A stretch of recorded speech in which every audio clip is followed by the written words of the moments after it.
What happens when somebody smokes cannabis or ingests cannabis by way of edible or a tincture or something of that sort? Cannabis is very fast to enter the bloodstream. In fact, within 30 seconds, it's going to enter the brain and permeate throughout the brain and body. That's very, very fast. I mean, when you contrast that with something like alcohol or even nicotine, depending on how the nicotine is delivered, that is a very fast delivery of the psychoactive and biologically active compound, which in this case is THC and CBD and probably some other things as well. So within 30 seconds, it reaches the brain and bodily tissues. And within 30 to 60 minutes, it's going to reach its peak concentrations and have its peak biological effects. Those aren't always the same thing, but in the case of cannabis, again, here I'm using cannabis as a kind of umbrella term for THC and CBD, the effects are going to peak at about 30 to 60 minutes after bringing those compounds into the body in some way or another. And the effects tend to last anywhere from 3 to 4 hours, although there's some variation on that depending on individual metabolism, whether or not somebody is familiar with the compound, believe it or not, psychologically familiar, but also biologically familiar, or whether or not it's a first-time use or occasional use and so on.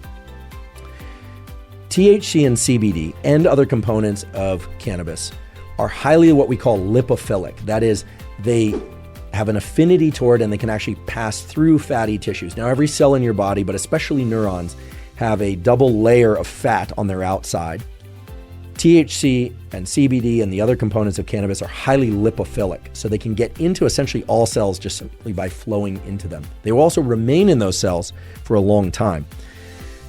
Don't take this as a strict number, but typically if one ingests CBD or THC, smokes cannabis, ingests by orally, etc., doesn't matter. It's going to stay in that fatty tissue and can be detected for at least as long as 80 days after ingestion. And there's a whole industry as to, how to accelerate the clearance. And it should just tell you that just losing bodily fat isn't going to eliminate it from your system, maybe partially in those fat cells, but certainly intravisceral fat and other fatty tissue that's in and around the brain and body is going to harbor that THC molecule and the CBD molecule for quite a long while, at least 80 days.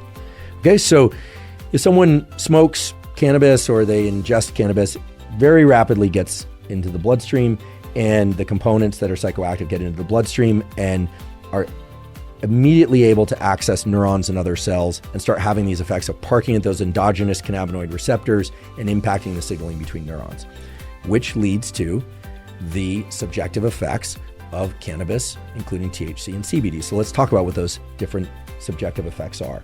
Again, this is going to vary depending on whether or not people are ingesting sativa varieties of cannabis. Just to remind you, those tend to be elevated mood, alertness, talkativeness. People who take sativa varieties tend to talk a lot more than they would otherwise. There are exceptions, but there are also general rules. And the sativas tend to meet people sort of mood elevated, energetic, again, the sort of head high. And indica varieties tend to do the opposite, more of a sedative, relaxant, etc. Why and how would they do that?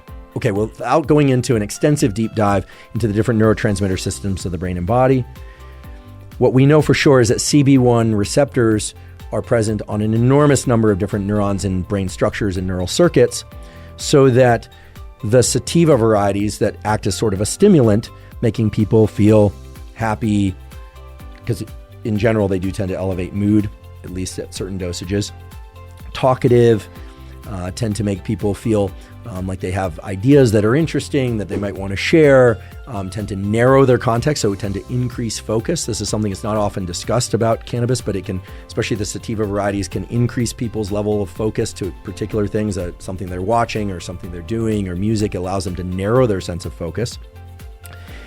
That's going to occur by activation of CB1 receptors in the so-called prefrontal cortex, which is just behind the forehead. And the prefrontal cortex acts as a strong modulator of so-called limbic circuitry and other circuitry that is more stress-oriented. The way to think about the stress and limbic circuitry, such as the amygdala, which many people have heard about, is that they aren't really circuits for fear and stress.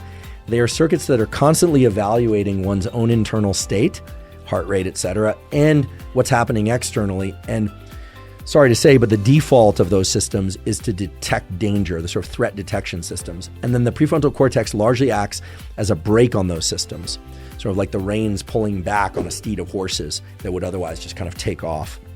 And so the sativa varieties tend to increase CB1 activation in the prefrontal cortex and in other circuitry that then leads to a kind of overall reduction in stress because of the way that prefrontal circuitry can reduce activation of the amygdala.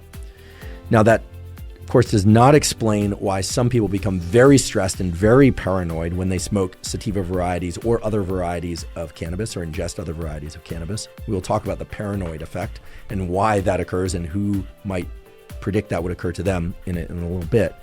But just want to give you a sense of how this is working because, as I mentioned before, THC and or CBD are going to bind that CB1 receptor, let's say in prefrontal cortex, the neurons of prefrontal cortex is going to bind there. And then there will be a retrograde signaling back to the presynaptic neuron. And in the case of prefrontal cortex, what's happening is it's increasing transmission, increasing the release of neurotransmitter in prefrontal cortex.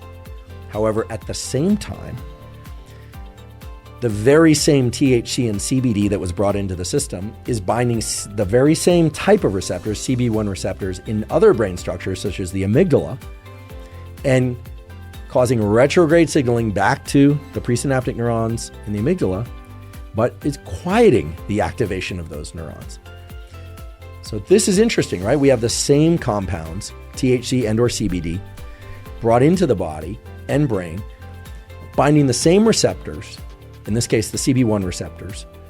But depending on where those receptors are located and which brain areas we're referring to, they are either causing heightened levels of alertness and activation of systems that are designed to make you talkative and alertness and mood, etc., focus, or they are causing suppression of those circuitries.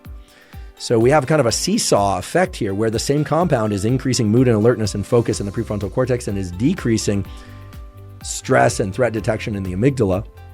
And that's one of the reasons why, especially the sativa varieties of cannabis, allow people to enter these states of focus. Some might even say flow, although I don't want to go into what flow states really are. But the idea here is that this molecule comes into our brain and is shifting everything towards a state of focus, elevated mood, of heightened sense of importance about whatever it is that we happen to be doing. It could also be something as trivial as watching cartoons or watching a movie, which is, not trivial in its own right, but in terms of thinking about the creative aspects or the creativity stimulating aspects of cannabis, not sort of productivity oriented.